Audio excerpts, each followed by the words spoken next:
In today's video, I'm going to teach you how to auto scroll on Instagram Reels.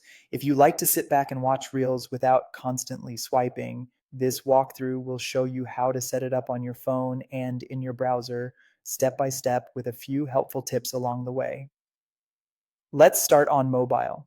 First, head to the Google Play Store or the App Store and install an auto scroll app designed for Instagram Reels.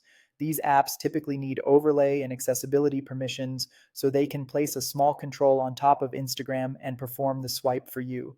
When prompted, grant those permissions. Without them, the app can't control the screen.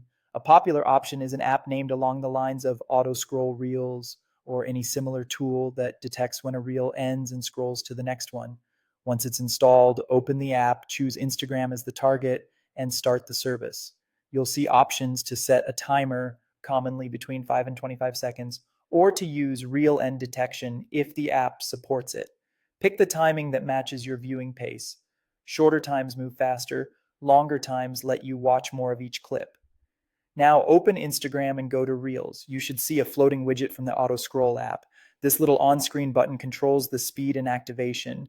Tap it to activate, and the app will begin scrolling for you automatically. If it isn't working, double check that the service is running and the overlay bubble is visible on top of Instagram. Keep in mind, app names and exact settings can vary by device and region, so adjust accordingly within the options you see. If you prefer watching Reels on a computer, there's a quick browser option. Open the Chrome Web Store and add the extension called Auto Reels Scroller.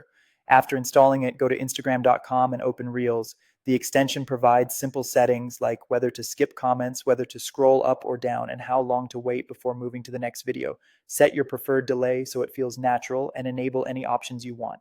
From there, it will automatically advance to the next reel when the current one ends. If it doesn't trigger right away, refresh the page and make sure the tab stays active. And that's it. If you found this tutorial helpful, don't forget to like this video and subscribe to my channel for more Instagram tips and tutorials.